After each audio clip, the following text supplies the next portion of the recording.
प्रश्न ये है कि क्या हमारा काउंटर पार्ट, हमारा ट्वीन हमें कंप्लीटली मिरर करता है? आसमान में खींची हुई लकीर की तरह है कि आपका काउंटर पार्ट आपको एग्जैक्टली मिरर कर रहा है। आपने एहसास भी किया होगा, आपको एविडेंस भी मिले होंगे, आपने देखा भी होगा कि जब भी आपका काउंटर पार्ट आपके सामने आता है तो आपको ट्रिगर करता है, उससे आपको ट्रिगरिंग मिलती है। और कई बार हम आर्ग्यू करते हैं या कई बार हम डिनाई करते हैं कि हम तो 3D लाइफ में इतने अच्छे हैं, हम चाहकर कभी किसी को दुख नहीं देते हैं, सबको मदद करना चाहते हैं, सबसे बहुत अच्छे व्यवहार में हैं और पॉजिटिव है हमारी लाइफ। थ्रू आउट लाइफ हमने किसी का बुरा नहीं किया है, फिर हमारा ट्वीन क्यों इतना इगोइस्टिक होता है, हमें हर्ट करता है? ना ही वो स्पिरिचुअलिटी को मानता है, ना ही वो किसी तरीके से किसी को मदद करना चाहता है, लाइफ उसको भी जीना नहीं चाहता है। ऐसी सारी बातें हम करते हैं और हमें हमेशा कंफ्यूजन रहता है कि हमारा ट्वीन हमें मिरर करता हो तो उसके व्यवहार ऐसे कैसे हैं। हम तो अच्छा काम कर रहे हैं तो वो भी मिरर करना चाहिए, अच्छे काम करना चाहिए। हम तो उसे प्यार करते हैं, उसके साथ होना चाहते हैं, हम उसे रिस्पेक्ट देते हैं तो वो भी हमें पसंद करना चाहिए, प्यार करना चाहिए, रिस्पेक्ट देना चाहिए, हमारे कनेक्शन में आना चाहिए। जितनी क्रेविंग हमें होती है उतनी उसे भी होनी चाहिए। पर ये तो उससे उल्टा है, मिररिंग कैसे हुई? तो मित्रों, यकीन मानिए, जब आप मिरर के सामने खड़े होते हैं और आईने में जो प्रतिबिंब दिखता है, क्या आप उस पर शंका करते हैं? आईने में सामने जो प्रतिबिंब दिखता है वो उस पर आप शंका करते हैं? आप जो भी करते हैं, आईने के सामने खड़े होकर हाथ हिलाए, मुंह बनाए, आप हंसे, आप रोए, आप जैसे भी खड़े हैं, जो भी कपड़े पहने, एज इट इज मिररिंग जो हो रही है, सामने जो प्रतिबिंब है वो सेम अनुभव करता होता है। आप ऐसा सेम अनुभव करते हैं तो आपका ट्वीन आपको 100% मिरर करता है। ये आसमान में खिंची लकीर जैसा है। पर अनुभव में क्यों नहीं आ रहा है? अनुभव में क्यों अलग आ रहा है? तो हमने यिन यांग का सिंबल देखा होगा, है ना? यिन यांग का सिंबल कि जिसमें एक पोर्शन है 6 नंबर जैसा और दूसरा जो है वो 9 जैसा है। तो एक पोर्शन जो है वो व्हाइट है और उसके अंदर एक ब्लैक डॉट है। दूसरा पोर्शन जो है वो ब्लैक है जिसके अंदर एक व्हाइट डॉट है। एक व्हाइट के अंदर ब्लैक, एक ब्लैक के अंदर व्हाइट। यिन यांग के सिंबल को हम ऐसे देखते हैं और इसी को हम समझते हैं कि मस्कुलिन एंड फेमिनिन एनर्जी का बैलेंस या फिर ड्युअलिटी, दो पोलैरिटी मिला के एक कंप्लीट सर्कल बन रहा है। तो अगर आपकी 3D लाइफ को देखें, आप ऑब्जर्व करिएगा, मेरी हर एक बातों से कनेक्ट करना शुरू करिएगा। आप अपनी 3D लाइफ को ऑब्जर्व करिए। 3D लाइफ में आपके सारे फिजिकल एक्शन पॉजिटिव है, सपोर्टिव है, प्रेम से भरे हैं। आप दया रखते हैं, दूसरों की मदद करते हैं, अच्छे काम करना चाहते हैं, आध्यात्मिक होना चाहते हैं, आपको कुछ सर्व करना चाहते हैं, लाइफ पर्पस को जीना चाहते हैं, ईश्वर में श्रद्धा रखते हैं। ये आपके 3D एक्शन हुए। इसका एग्जैक्ट ऑपोजिट क्या होता है? आपका ट्वीन इनमें से कुछ भी नहीं कर रहा है। वो पैसे के पीछे दौड़ रहा है, थर्ड पार्टी में जा रहा है, वो काइंड नहीं है, वो आपको रिस्पेक्ट नहीं देता है, दूसरों के साथ इगोइस्टिक बिहेवियर्स होते हैं उसके। वो कई बार ईगो से भी आपके साथ व्यवहार करता है, आपको रिजेक्ट करता है, आपसे भागता है।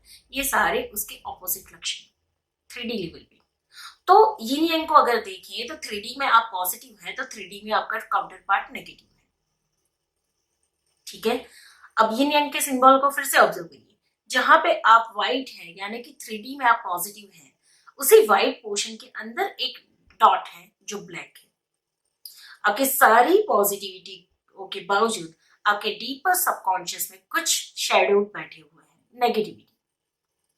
जो डार्क पॉइंट जो दिखा रहा है, एक मोती के दाने जैसा डार्कनेस, वो आपके डीपर नेगेटिविटी है, डीपर सबकॉन्शियस की इम्प्रिंट्स है। तो उस जगह पर अगर आप देखेंगे तो आपके अंदर वही सारे डर होंगे, वही सारी ब्लॉकेजेस होंगे, वही सारे एक्सपीरियंसेस होंगे जो आपके ट्वीन से आपको ट्रिगर हो रहे हैं। यानी कि पॉजिटिविटी के अंदर गहराई में नेगेटिविटी है। और आपके ट्वीन की लाइफ को देखेंगे, वो डार्क सर्कल में है, डार्क पोर्शन, उसका 3D लाइफ डार्क है। उसके अंदर जो व्हाइट डॉट है वो एक्सट्रीम पॉजिटिविटी को शो करता है। इस वजह से आपका ट्वीन भले कितनी भी नेगेटिविटी में क्यों ना हो, पर वो आपकी बाहर की पॉजिटिविटी से अट्रैक्ट होता है, क्योंकि उनके अंदर वो डीपर लेवल पे पॉजिटिविटी बैठी है। एक्सट्रीम पॉजिटिविटी उनके गहराई में सतह पे बैठी है, एक्सट्रीम नेगेटिविटी आपकी सतह पे बैठी है, क्योंकि बाहर से आप पॉजिटिव हो, एक्सट्रीम नेगेटिविटी आपकी सतह पे है, तल पे, और एक्सट्रीम पॉजिटिविटी उसके तल पे है। वो इतना नेगेटिव होने के बावजूद आपकी अंदर की नेगेटिविटी उसको आकर्षित करती है, आप उससे आकर्षित होते हैं, और आप बहुत पॉजिटिविटी में है, आपका ट्विन बहुत नेगेटिविटी में है, पर फिर भी उसके अंदर की पॉजिटिविटी आपकी बाहर की पॉजिटिविटी को अट्रैक्ट होती है, इसलिए वो आपसे अट्रैक्ट होते हैं, आप उससे अट्रैक्ट होते हो, और आप उसको भुला नहीं पाते हो। तो समझिए, आपके अंदर की जो डार्कनेस है वो उसकी 3D लाइफ है, आपके अंदर के डीपर लेवल की सबकॉन्शियस फियर वो आपके काउंटर पार्ट की 3D लाइफ है, उसके अंदर की डीपर लेवल की जो पॉजिटिविटी है, डार्कनेस के अंदर की लाइट, वो आपकी 3D लाइफ है। ऐसे आप एक दूसरे को कॉन्ट्रास्ट मिरर करते हैं। अब बात यहाँ पे ये है कि मैं बाहर से पॉजिटिव हूँ पर अंदर से डीपर लेवल पे बहुत फियरफुल हूँ, या नेगेटिविटी में हूँ, या डार्कनेस में हूँ। या तो इसे हम एक्सेप्ट नहीं करते हैं, या तो हम उसको देख नहीं पाते, हमारे शेडोज को देख नहीं पाते और उसको रिलीज करने में असक्षम होते हैं। अगर असक्षम होते हुए हम उसे रिलीज नहीं कर पाते हैं तो फिर ये रनर चेजर फेज हमेशा चलता रहेगा और आपकी जर्नी लंबी से लंबी होती जाएगी। और मान लेते हैं कि अगर आप इसको देख पाते हैं, उसे ट्रांसफॉर्म कर लेते हैं, और कंप्लीट जैसे ही आप अपनी लाइट में से जो डार्क पोर्शन है उसको रिलीज करते हैं, तो उतना ही ट्रांसफॉर्मेशन आपके काउंटर पार्ट की 3D लाइफ में आना शुरू होता है। यानी कि आप पॉजिटिविटी में हो और आपके अंदर जो डीपर डार्कनेस है वो आपके काउंटर पार्ट की 3D लाइफ है, तो 3D लाइफ में वो पॉजिटिव होना शुरू कर देगा। अब उसके अंदर की जो डीपर पॉजिटिविटी है, अंदर की जो डीपर पॉजिटिविटी है, वो पॉजिटिविटी वो रियलाइज करना शुरू करेगा, उसे एक्सपीरियंस में आने लगेगा कि यही सारे गुण तो मेरे अंदर है, यही सारी चीजें तो मुझे चाहिए, यही वो जीवन तो है जो मुझे जीना है, वो रियलाइज करना शुरू कर देगा। तो यहां तक का आपको समझना है। इसके बाद का पूरा विषय हम पर्सनल लेवल पे ले जाते हैं। अब आपका काउंटर पार्ट आपको मिरर कैसे करता है ये समझ में आ गया। आप जब अपने अंदर की डीपर नेगेटिविटी को हील करते हैं तो आपके ट्विन की 3D लाइफ में बाय डिफॉल्ट ट्रांसफॉर्मेशन आने शुरू हो जाते हैं और वो अपने अंदर की डीपर पॉजिटिविटी को एक्सपीरियंस करना शुरू कर देता है। यहां तक का आपको समझना है। अब इसके बाद ये देखना है कि हम सभी ये जानते हैं कि ये यिन और यांग ये दोनों हमारे भीतर ही भी है, हमारे अंदर ही है। यानी कि एक्सट्रीम पॉजिटिविटी और extreme negativity, masculine and feminine, दोनों हमारे भीतर ही है। तो अब हम पूरी बात हमारे ऊपर ले आते हैं। तो कि जहां पे हम बहुत पॉजिटिविटी की फेवर में है, यानी हमारे 3D लाइफ में कंप्लीट हमारे एक्शन पॉजिटिव है, तो हम क्या करते हैं, नेगेटिविटी को नकारना शुरू करते हैं। इम्बैलेंस वहां पे आता है। जब तक हम नेगेटिविटी और पॉजिटिविटी, सही और गलत, अच्छा और बुरा, और व्हाइट और ब्लैक, यानी कि डार्क और लाइट, दोनों के बीच में भेद करना बंद नहीं करते हैं, तब तक आपके जीवन में यिन और यांग इम्बैलेंस होता रहेगा। जब आप नकारात्मकता को धक्का मारेंगे और सकारात्मकता को अपनी तरफ अट्रैक्ट करने की कोशिश करेंगे, तो नकारात्मकता प्रबल होगी और आपकी लाइफ पे अटैक करेगी, जिसको हम कहते हैं dark night of the soul, या फिर ट्रिगर्स, या फिर टावर मूवमेंट। जब तक आप पॉजिटिविटी के फेवर में रहेंगे, नेगेटिविटी अटैक करेगी, और आप जब नेगेटिविटी को फेवर करेंगे तो पॉजिटिविटी आपके ऊपर अटैक करना शुरू करेगी। ये इम्बैलेंस कंटिन्यूस चलेगा।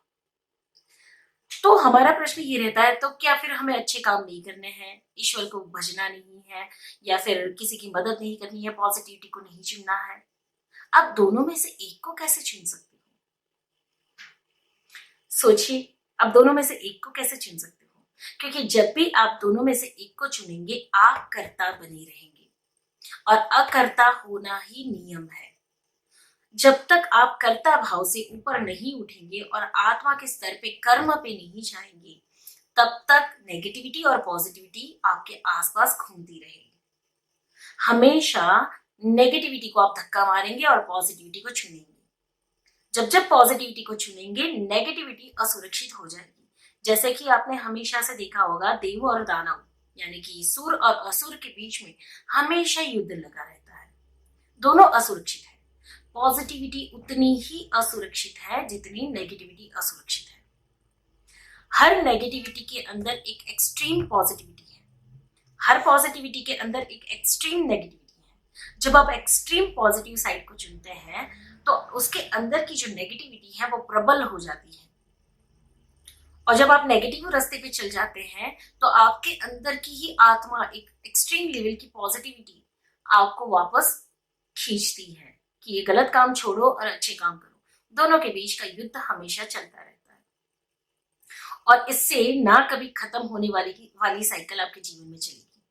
ये जर्नी कभी ना कंप्लीट होने वाली दिखेगी, ना ही आपके जीवन में कोई आप मेजर एक्सपीरियंसेस करेंगे। हाँ, हो सकता है पॉजिटिविटी में रहकर आप कुछ अच्छे एक्सपीरियंसेस करें, कुछ सिद्धियां प्राप्त करें, कुछ ये हो, कुछ वो हो, बहुत कुछ हो, पर फिर भी कंप्लीशन तो आप कभी नहीं पाएंगे।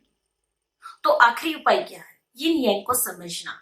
ये यिन यांग जो है वो बैलेंस स्टेट है, कभी ऐसे जाएगा कभी ऐसे जाएगा, पर बैलेंस कभी नहीं होगा। बैलेंस कैसे होगा? तो कि आप ऑब्जर्व करिएगा, पृथ्वी के आसपास सूर्य और चंद्र घूम रहे हैं। पृथ्वी अपनी धरातल पे घूम रही है, उसके आसपास सूर्य और चंद्र घूम रहे हैं। इसी तरीके से आप जब अपने एलिमेंट में आ जाएंगे, सोल फॉर्म में, मैं एक आत्मा हूं, तो मेरे आसपास नेगेटिविटी और पॉजिटिविटी घूम रही है। मैं ना नेगेटिविटी की फेवर में हूं, मैं ना पॉजिटिविटी की फेवर में हूं, मैं ना इसको चुन रहा हूं, मैं ना इसको चुन रहा हूं, मैं दोनों को ऑब्जर्व कर रहा हूं। मेरे हिस्से में क्या है? सोल के पार्ट में क्या आया? कर्म करना। इस शरीर से जो भी कर्म करना है वो मुझे करना होगा। तो मेरे एलिमेंट में रहना मतलब मेरे सामने अगर कुछ नेगेटिविटी भी आती है तो उस समय पे जरूरी एक्शन मुझे लेना है। मेरे सामने पॉजिटिविटी भी आ रही है तो उस समय पे जरूरी एक्शन मुझे लेना है। तो मेरे एलिमेंट में रहना मतलब क्या? परमार्थ भाव में रहना। एक वृक्ष को देखेंगे, वृक्ष कौन सी अवस्था में है? परमार्थ भाव में है। वो फल देगा, छांव देगा, वो आराम देगा, विश्राम देगा, वो कुछ भी करेगा। एक वृक्ष परमार्थ भाव में है। एक सूर्य, एक चंद्र परमार्थ भाव में है। अब सूर्य का उदय होना और उसकी तेज रोशनी किसी के लिए हानिकारक भी है, किसी के लिए फायदेमंद भी है। रोगी को सूर्य की रोशनी स्वस्थ करती है ना? पर किसी के लिए वही सूर्य की रोशनी स्किन का इरिटेशन क्रिएट करने वाली होती है। तो सूर्य है, उसका उदय होना उसका कर्म है, परमार्थ भाव है।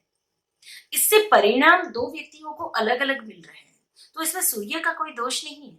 सूर्य अपने परमार्थ भाव में, अपने एलिमेंट में है, वो अपने समय पे उदय होगा ही होगा।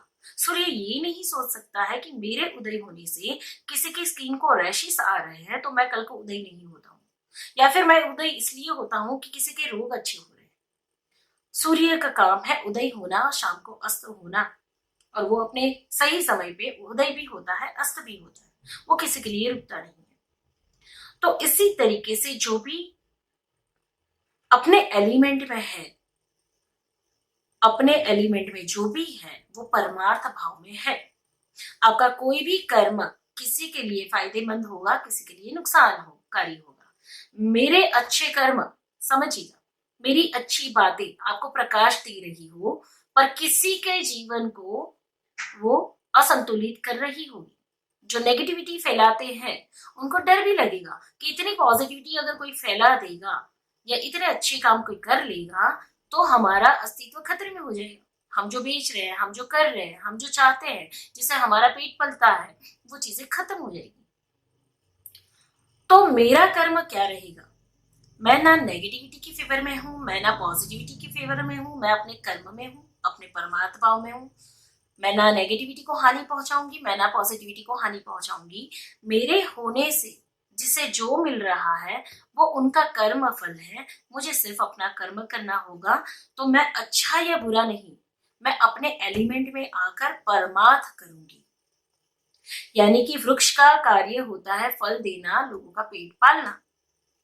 अब उसी की लकड़ियों को काट कर कोई अग्नि जलाता है, उसी के फल को खाकर कोई पेट पालता है। वो सामने वाले के कर्म पर निर्धारित करेगा कि वो मुझे क्या परिणाम देगा। वृक्ष को ये चिंता नहीं होती है कि उसकी डाली को काट कर कोई आग जलाएगा, किसी की चिता जलाएगा या कोई अपना मकान बांधेगा। वृक्ष को सिर्फ यही होता है कि उसके एक एक कण, एक एक पत्ती या एक एक उसका जो फल लगता है उससे परमार्थ हो रहा है। वो अपने आप को सिकोड़ता नहीं है, वो अपने आप को बांधता नहीं है। तो इसी प्रकार से आप जब नेगेटिविटी और पॉजिटिविटी दोनों से, कर्ता भाव से, मैं कर रही हूं, मैं सिखा रही हूँ, मैं दे रही हूँ, उससे बाहर निकलकर आप अपने कर्ता भाव में आ जाएंगे कि मेरा धर्म क्या है, मेरी आत्मा का धर्म क्या है। मेरी आत्मा का धर्म है आनंद और प्रेम। अगर मैं प्रेम से सबर हूं तो आपको प्रेम दूंगी। मैं प्रेम की फेवर में नहीं हूं और मैं ना नफरत की फेवर में हूं। नफरत से नकार में हूं, ना ही प्रेम से नकार में हूं। नफरत के स्वीकार में हूं, ना ही प्रेम के स्वीकार में हूं। मैं अपने परमार्थ भाव में हूं। और जब इस कर्ता भाव से हटकर, यानी कि मैं से हटकर आत्मा के स्वरूप में कर्म के भाव में आऊंगी, आत्मा इस शरीर के संयोजन से एक कर्म करती है, तो मेरे कर्म मैंने चुने हुए हैं कि मेरा कर्म क्या है, बोलना, वाणी प्रकट करना, व्यक्त करना। तो मैं अपने कर्म को कर रही हूँ। अब मैं अच्छा बोल रही हूँ, सही बोल रही हूँ, गलत बोल रही हूँ, बुरा बोल रही हूँ, इससे कोई लेना देना नहीं। मेरा कर्म है बोलना। मेरे अंदर से मेरी जो फ्रीक्वेंसी होगी, मेरा जो परमार्थ होगा, मेरा कर्म क्या है, आपको शांता देना। अब किसको सुख और शांता देना? तो कि सिर्फ पॉजिटिव पॉजिटिव लोग होंगे उनको? नहीं, कोई नेगेटिव से नेगेटिव व्यक्ति भी होगा। जबकि यहाँ पे नेगेटिविटी और पॉजिटिविटी को देखने का तरीका सिर्फ शब्दों से उपयोग में हो रहा है, नेगेटिव भाव से नहीं। तो कोई ऐसे व्यक्ति को भी उपयोग में आए, शायद मेरे शब्दों से शांता मिल जाए, शांति मिल जाए, आनंद मिल जाए, तो मेरा वो परमार्थ होगा। अब मैं यहाँ पे किसी ग्रुप को नहीं चुन रही कि अच्छे अच्छे पॉजिटिव काम करने वाले सही लोग ही मेरे सामने आएंगे और बुरे कर्म करने वाले, किसी की हत्या करने वाले, किसी का बुरा करने वाले लोग मेरे सामने ना आए। मेरे शब्द इसको भी शांति देंगे और इसको भी शांति देंगे, या उसको भी जागृत करेंगे, इसको भी जागृत करेंगे। ये मेरा परमार्थ होगा। मैं अपने कर्ता भाव से हटकर कर्म पे खड़ी हूँ। और जब मैं कर्म पे खड़ी हूँ तो मैं ना ब्लैक की फेवर में हूँ, मैं ना व्हाइट की फेवर में हूँ, मैं ना नेगेटिविटी की फेवर में हूँ, मैं ना पॉजिटिविटी की फेवर में हूँ। अब ये दोनों मेरे आसपास घटेगा, मैं इससे मुक्त हुई। अब ये मेरे फेवर में या मेरे विरोध में काम नहीं करेगा। दिन हो रहा है, आज का दिन हुआ, आज का दिन मैंने जिया, मैं हट के मैंने अपने कर्म पे फोकस लगाना है। तो इस दिन में मैंने जो काम करना है, वो चाहे नेगेटिव तत्वों को सर्व करे, चाहे पॉजिटिव तत्वों को सर्व करे, बट मेरी सर्विस आपको प्रेम और शांति देने वाली होगी। मेरी सर्विस, मेरा एलिमेंट आपको प्रेम और शांति देने वाला होगा। अब चाहे आप वृक्ष की डाली काटकर स्मशान में लाश को जलाएं, चाहे आप उससे अपना घर बनाएं, चाहे आप उसके फल को खाकर पेट भरें, किसी भी रूप में वृक्ष परमार्थ ही करेगा। तो इस तरीके से आपको अपने कर्म में आना है, जहां पे आपका यिन यांग बैलेंस होगा। और ये यिन यांग जब बैलेंस होगा, आप संपूर्ण बैलेंस की स्टेट में होंगे, जहां पे आपके सामने सही और गलत का कोई वजन नहीं होगा। आपको ये दिखने लगेगा कि हाईएस्ट नेगेटिविटी भी एग्जिस्ट करती है और हाईएस्ट पॉजिटिविटी भी एग्जिस्ट कर रही है। नेगेटिविटी के बिना पॉजिटिविटी का कोई अस्तित्व नहीं है, पॉजिटिविटी के बिना नेगेटिविटी का कोई अस्तित्व नहीं है। डार्कनेस ना एक्सपीरियंस की हो तो लाइट का कोई महत्व नहीं होगा, पता ही नहीं चलेगा लाइट क्या है। और बंधन अनुभव नहीं किया होगा तो मुक्ति का अनुभव नहीं होगा। बंधन को नकार के किसी ने मुक्ति को पाई है क्या? कभी किसी ने बंधन को नकार कर मुक्ति को पाया है? कोई हो ही नहीं सकता। जिसको एक्सट्रीम बंधन का अनुभव होगा वही मुक्ति को प्राप्त करेगा। जिसे एक्सट्रीम नेगेटिव एक्सपीरियंस होगा वही एक्सट्रीम पॉजिटिविटी की सर्च करेगा। जो अज्ञान को जिएगा वही ज्ञान का ज्ञाता होगा, और जो एक्सट्रीम दर्द से गुजरा होगा वही एक्सट्रीम सुख को भी अनुभव करेगा। पर दोनों चीजों से वो अनअफेक्टेड होगा। इस समय पे वो समझ चुका होगा कि दुख भी इल्यूजन है और सुख भी इल्यूजन है, नेगेटिविटी भी इल्यूजन है और पॉजिटिविटी भी इल्यूजन है, सही भी इल्यूजन है और गलत भी इल्यूजन है। और जिस दिन आप इस इल्यूशन को समझ पाए, उस दिन निमित्त बन जाएंगे, कर्म करेंगे निमित्त बनकर, और आपके माध्यम से ईश्वर आपके कर्म को देखेंगे, आपके जरिए कर्म किए जाएंगे। तो यूनियन परफेक्टली बैलेंस इस तरीके से होगा। तो 2 पार्ट मैंने शेयर किए हैं इसमें। एक है आपका काउंटर पार्ट एग्जैक्टली कैसे मिरर कर रहा है, और दूसरा नेगेटिविटी और पॉजिटिविटी दोनों कैसे आपकी लाइफ में एग्जिस्ट करती है, और कैसे उससे डिटैच होकर परमार्थ भाव में आना, अपने एलिमेंट में आना। इन दोनों विषयों को एक ही वीडियो में कवर किया है, आपको डिटेल में समझना होगा इसको। अगर इस टॉपिक को आप समझ गए तो यकीन मानिए कर्म क्या है, जो आप हमेशा ये रटते रहते ना, लाइफ पर्पस, मेरा काम, मेरा पर्पस, मैं वो, मुझे ये करना है, मुझे ये करना है, मुझे ये अचीव करना है, उससे छूट जाएंगे आप। क्योंकि ये भी तो ब्रह्म है, मैं मेरा। जब मैं मेरा हट जाएगा तो आप वृक्ष होंगे, सूर्य होंगे, आप चंद्र होंगे, आप पृथ्वी होंगी, माँ धरती होंगी, आप अपने एलिमेंट में होंगे, मैं आत्मा। तो मैं को हटा के मैं को पाना है। कौन सा मैं हटाना है? जो मुझे बांधता है, जो मुझे अज्ञान दशा में ले जा रहा है, जहां से मुझे एक्सट्रीम ज्ञान में जाना है, जो मुझे करना है वो मैं को हटाना है, जिसको हम कहते हैं ईजीओ, ईगो। उसको हटा के मुझे मैं को पाना है, जो स्वयं है, स्वयंभू, स्वयंभू ईश्वर जो स्वयं है। मैं कौन हूं? मैं, जहां से ईगो हट गया और स्वस्वरूप का ज्ञान आ गया।